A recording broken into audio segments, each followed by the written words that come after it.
निशा, कल mummy papa आ रहे हैं कुछ टाइम हमारे साथ रहने के लिए, तो तुम उनका ख्याल रखना। क्यों आ रहे हैं? ऐसी क्या जरूरत पड़ गई उन्हें? अरे क्यों का क्या मतलब है निशा? मेरे मम्मी पापा हैं वो, और शादी के बाद पहली बार हमारे घर आ रहे हैं वो भी अपनी नई बहू से मिलने। मैं सब समझती हूँ वो क्यों आ रहे हैं। बहू से सेवा करवाने और फिर उसमें कमी निकालने। देखो, मैं पहले ही बोल देती हूँ, मैं अपने आप को बिल्कुल भी नहीं बदलने वाली हूँ। मैं जैसी हूँ मैं वैसी ही रहूंगी, और तुम मुझे आदर्शवादी बहू बनाने की कोशिश बिल्कुल मत करना। निशा, मैंने कब बोल दिया कि तुम्हें बदलना है? बस तुम ये बताओ, अगर कुछ टाइम उनके हिसाब से चल लोगी, उनके हिसाब से रह लोगी घर में, तो कोई प्रॉब्लम हो जाएगी? और मैंने तुम्हें कौन सा बोल दिया कि तुम्हें साड़ी पहननी है, तुम्हें पल्लू करना है? बस तुम कुछ ऐसी चीज मत करना जिससे उनके दिल को ठेस पहुंचे। तो एक काम करते हैं, जब तक तुम्हारी मम्मी पापा यहाँ रहेंगे ना, मैं अपने मायके चली जाती हूँ। मैं मायके में रहूंगी आराम से, और तुम यहाँ रहना। ये कौन सी बात हुई? तो तुम चिल्लाओगे मुझ पे? चली जाओ, रहूंगी नहीं तुम्हारे साथ। जाना है ना तो जाओ, लेकिन इस उम्मीद में मत रहना कि मैं तुम्हें मनाने के लिए आऊंगा।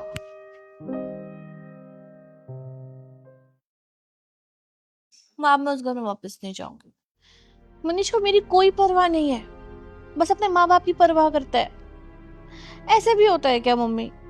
जैसा मम्मी पापा बोल रहे वैसा ही करो, जैसा बोलते हैं वैसा ही करते चलो, जैसा कहेंगे वहां जाना है तो वहां चली जाओ, यहाँ जाना है तो यहाँ चली जाओ, अपनी मर्जी से कुछ भी मत करो।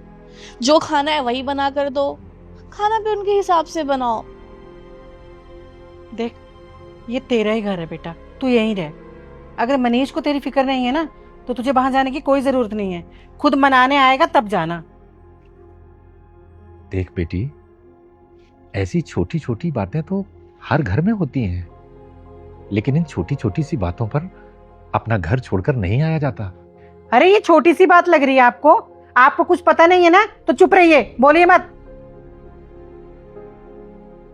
छोटी सी बात। और कुछ बताओ मम्मी।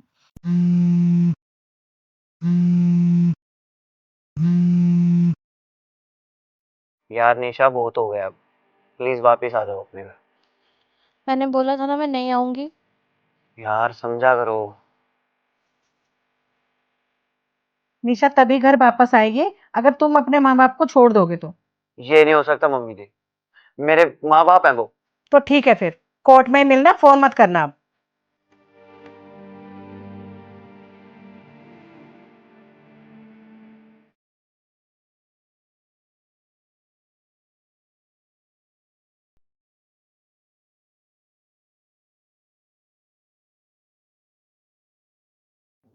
Divorce agreement?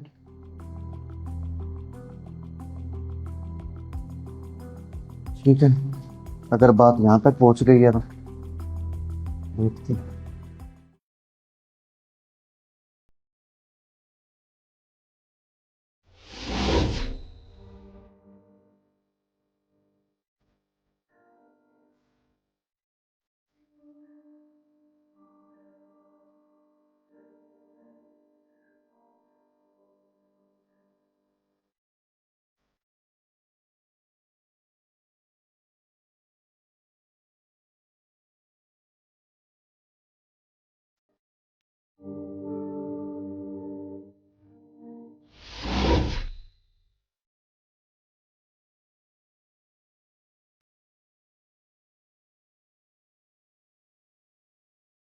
बेटी,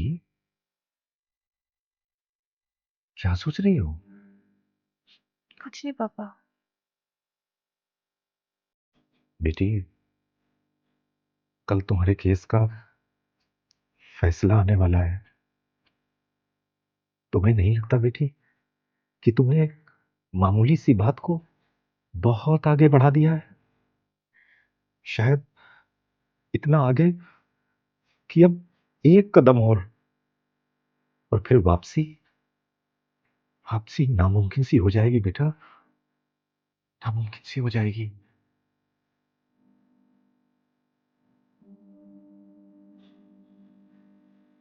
देखो बेटी, अगर मनीष तुमसे ये कहे कि अपने माँ बाप को छोड़ दो, तो तुम हम लोगों को छोड़ दोगी क्या? बस यही बात तो मैं तुझे समझाना चाहता हूं बेटी, इतनी सी बात ही तुम्हें समझाना चाहता हूं। जैसे तुम अपने माँ बाप को नहीं छोड़ सकती, तो एक बेटा भला अपने माँ बाप को कैसे छोड़ दे? और फिर तुम्हें तो खुश होना चाहिए कि मनीष अपने परिवार का कितना ख्याल रखता है, अपने परिवार से कितना प्यार करता है। और उसका परिवार सिर्फ उसके माँ बाप नहीं है, बल्कि तुम भी उसके परिवार का हिस्सा हो। वो जितना प्यार अपने माँ बाप को करता है, इतना ही प्यार तुम्हें भी करता है बेटी। बेटी, अक्सर गुस्से में लिए हुए फैसले इंसान को जिंदगी भर पछतावे के अलावा कुछ नहीं देते। अपनी आंखों से गुस्से और अहंकार की पट्टी हटा दे। मेरी बात मान जा, अपने घर चली जा बेटी, अपने घर चली जा, अभी भी वक्त है।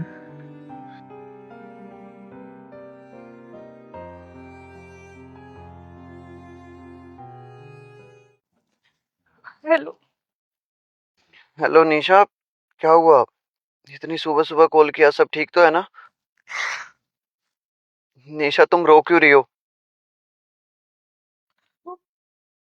मुझे प्लीज यहाँ से ले चलो, मैं तुम्हारे बिना नहीं रह सकती हूँ। निशा, रह तो मैं भी नहीं सकता तुम्हारे बिना, लेकिन ये भी सच है कि मैं अपने माँ बाप के बिना भी नहीं रह सकता।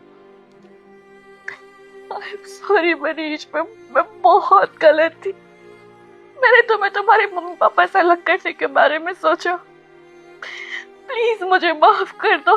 मैं ना मम्मी पापा से भी माफी मांग लूंगी, पर प्लीज मुझे यहाँ आकर ले जाओ। निशा, तुम फिक्र मत करो, बस 1 घंटे में मैं तुम्हारे पास आ रहा हूँ। तुम बस घर के नीचे मिलो 1 घंटे के अंदर।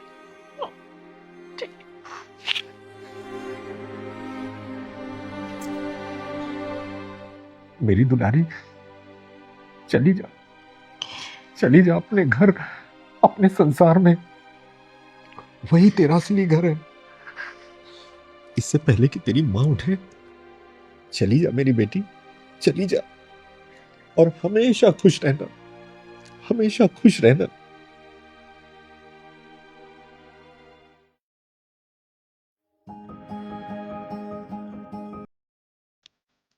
चुप हो जा, चलेगा?